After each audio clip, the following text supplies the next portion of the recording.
Shalom, selamat pagi jemaat yang dikasihi oleh Tuhan. Apa kabar Bapak Ibu? Saya berdoa kiranya Bapak Ibu senantiasa dalam keadaan yang sehat dan diberkati oleh Tuhan. Bapak Ibu, mari kita lanjutkan pembacaan Alkitab kita di dalam 1 Tawarik pasal yang 14 ayat yang pertama sampai dengan selesai. 1 Tawarik pasal yang ke-14 ayat yang pertama sampai ayat yang ke-17. Hiram, Raja negeri Tirus, mengirim utusan kepada Daud dan kayu aras, tukang-tukang batu dan tukang-tukang kayu untuk mendirikan sebuah istana baginya. Lalu taulah Daud bahwa Tuhan telah menegakkan dia sebagai raja atas Israel, sebab martabat pemerintahannya terangkat tinggi oleh karena Israel umatnya. Daud mengambil lagi beberapa istri di Yerusalem, dan ia memperanakkan lagi anak-anak lelaki dan perempuan. Inilah nama anak-anak yang lahir bagi dia di Yerusalem: Syamua, Sobab, Natan, Salomo, Yibhar, Elisua, Elpelet, Nogah, Nefak, Yafia, Elisama, Beelyada, dan Elifelet. Ketika didengar orang Filistin bahwa Daud telah diurapi menjadi raja atas seluruh Israel, maka majulah semua orang Filistin untuk menangkap Daud. Tetapi Daud mendengar hal itu, lalu majulah ia menghadapi mereka. Ketika orang Filistin itu datang dan mengadakan penyerbuan di lembah Refaim, bertanyalah Daud kepada Allah, "Apakah aku harus maju melawan orang Filistin itu dan akan kau serahkan mereka ke dalam tanganku?"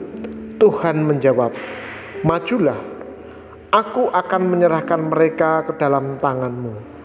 Lalu majulah ia ke Baal Perasim, dan Daud memukul mereka kalah di sana. Berkatalah Daud, "Allah telah menerobos musuhku dengan perantaraanku seperti air menerobos." Sebab itu orang menamakan tempat itu Baal Perasim. Orang Filistin itu meninggalkan para allahnya di sana, lalu orang Israel membakarnya habis atas perintah Daud. Ketika orang Filistin menyerbu sekali lagi di lembah itu, maka bertanyalah lagi Daud kepada Allah, lalu Allah menjawab, "Janganlah maju di belakang mereka, tetapi buatlah gerakan lingkaran terhadap mereka, sehingga engkau dapat menyerang mereka dari jurusan pohon-pohon kertau.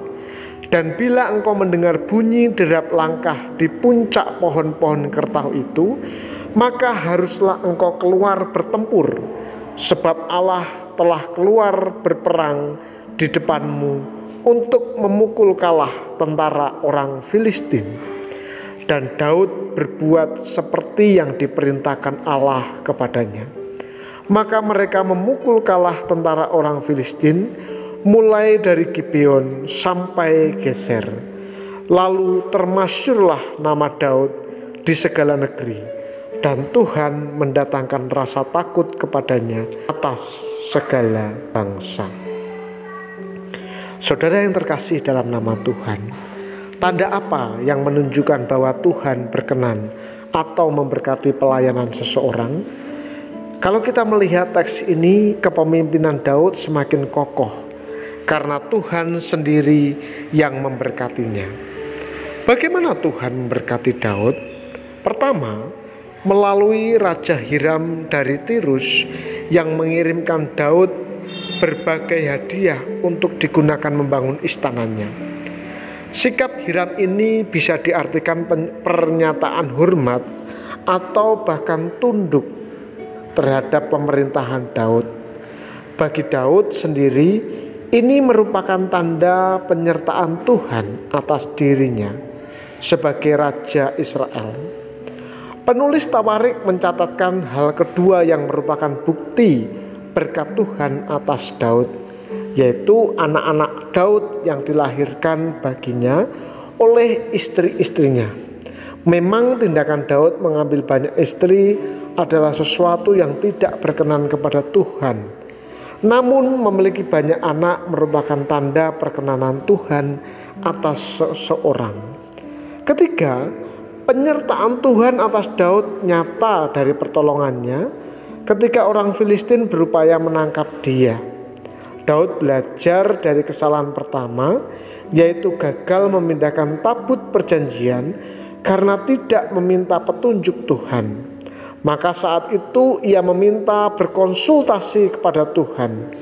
Tuhan menjawab, bahkan memberikan strategi jitu yang berhasil mematahkan kekuatan pasukan tentara Filistin sampai 2 kali berturut-turut.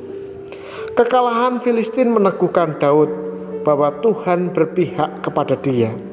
Pada saat yang sama, Daud dan umat Israel juga semakin yakin bahwa Tuhan mereka adalah Tuhan sejati. Terbukti dengan ketidakberdayaan ilah-ilah sesembahan Filistin. Penyertaan Tuhan semakin nyata pada saat kita semakin bersandar dan berserah kepada Dia. Namun bila kita melupakan anugerah dan berjuang sendirian dengan daya dan pikiran sendiri, maka kita akan mendapati diri kita tidak disertai Tuhan. Tak heran bila kita kalah saat menghadapi cobaan hidup. Untuk itu mari kita belajar seperti Daud. Makin melihat pemeliharaan Tuhan, makin kita taat kepada firman-Nya. Mari kita berdoa. Bapa yang di surga, kami sungguh mengucap syukur untuk teladan Daud, di mana dia begitu mencintai Tuhan dan taat sepenuhnya kepada Tuhan, kepada ketetapan-ketetapan-Mu.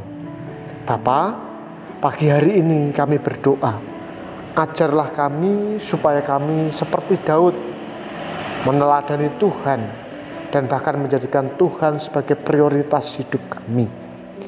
Hamba-Mu berdoa untuk jemaat Tuhan yang saat ini sedang terbaring sakit, baik di rumah maupun di rumah sakit. Tolonglah mereka ya Tuhan, berkatilah mereka supaya mereka boleh hidup dalam penyertaan Tuhan dan mereka mendapatkan kekuatan yang daripada Allah. Kami akan memulai kegiatan kami sepanjang hari ini.